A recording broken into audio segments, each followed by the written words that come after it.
Okay, so today we're going to be talking about motivation, but before we start, we'd just like to thank two people who helped us with our presentation, and they are Denise Metzger and Eugea Song. Eugea is in the audience tonight. So how does motivation relate to today's topic of playing with time? Well, we've conceptualised learning a language as a very long journey. In fact, it's a lifelong journey. And because this road is so long, often students get lost along the road and feel like they don't know where they're going anymore. So what we're proposing is to break time down into more manageable chunks that have more immediate goals so that students can stay motivated.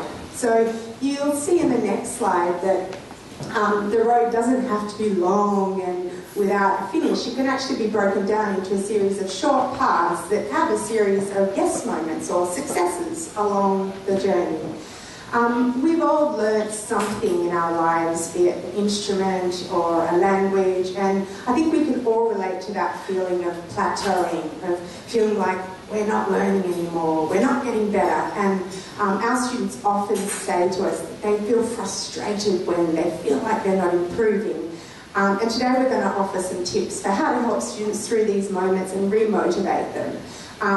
And one thing that's frustrating about learning a language, students often say, is that they feel like they lose their identity. They feel like they can't express their personality and express themselves in that second language. And so what we're proposing is some tips to help students find their identity. Okay, so these researchers talk about the ideal L2 self. This is the person you want to be when you are using a second language, okay? And as teachers, we can help students find this ideal L2 self. It's a kind of visualization technique. Sports people use it to think about the perfect race or crossing the finish line, okay? So it could be as simple as an in-class activity, you're getting the students to close their eyes, or brainstorm something on a piece of paper. The absolute key to this visualization is that it needs to be elaborate, vivid, and it needs to be revisited very, very soon. So imagine a student, they want to study at university, so they're visualizing themselves in the future, they're thinking of themselves in a tutorial in the future, so they're participating, they're speaking in English, they're doing a presentation, they're talking to their friends. And as I said, the key thing is to keep revisiting it over and over and over again.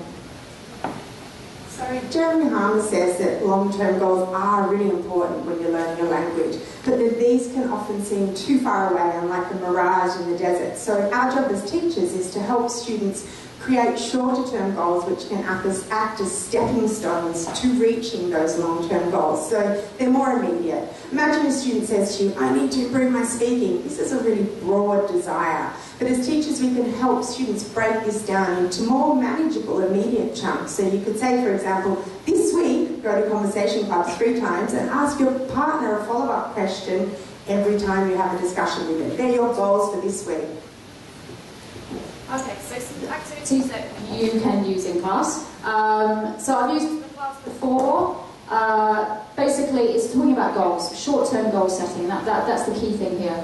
So you're using the students, they talk about their goals over a month. They can write down their own goals. If your students, if you think that's a bit too hard for your students, write goals for them and they can tick 2 or 3 goals. The absolute key thing here is setting deadlines, okay? Okay, we are going to take a very, very big jump very, very, very soon. Have a look at that slide, it's lovely. Have a read. Okay, so the key thing is when you're a teacher is think about, this is a nice little formula to think about when you're a teacher when thinking about goal setting, okay? It's the ABCD of short-term goal setting. So is the goal A, achievable, B, believable, C, conceivable, and D, desirable, okay? So think about those things as you are setting short-term goals. Here's the link, okay? Alright, so we've been talking about learning as a lifelong journey, okay? We're going to talk about learning now as a 2-hour lesson journey. We're going to give you some ideas for making really, really cool and positive endings to your lessons, basically. Think about lessons, often mine kind of fizzle out towards the end, they don't really have an ending. Have a look at this quote, we really like it. Endings matter because our brains pay them disproportionate attention.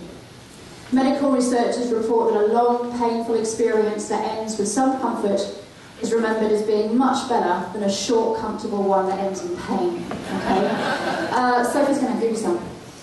Okay, these are some examples of lesson endings that I've used and have worked pretty well. So show students some traffic lights and they have to write down 3 things. Red are the things that they don't really understand from the lesson. Amber are the things that they're kind of getting but not perfect yet. And green are the things that they feel really confident doing after that lesson. Or you can do a brain dump at the end of your lesson. So basically give students a piece of paper with a picture of a brain on it and get them to dump everything that happened in their brain during those last 2 hours on the piece of paper. So here you can see some examples of what students might write, and it's really stream of consciousness stuff. Another ending which is really nice is where you give students this piece of paper that's up there and they write about their partner. 2 things their partner did really well during that lesson and 1 thing their partner could improve on, or suggestions for how to do things better next time. Okay, we're going to do our very own reflective learning. This is where you need your pen and your piece of paper, okay? Alright, so we're going to give you time, but I want you to think about one idea that you've taken from any presentation this evening, okay? And write down that idea. Here is Sophie's, for example, which is emergent grammar. That's her idea that she's excited about. She's going to experiment in her lessons. Okay, so you've got 20 seconds to write it in big letters. Go. Okay, so that was your very own Pecha Kucha moment, thinking in 20 seconds. So have you all written something on a piece of paper? Yeah, okay. So could you please, what I'm going to ask you to do is stand up and just hold your piece of paper up and then take a look around the room to see what ideas excited other people today.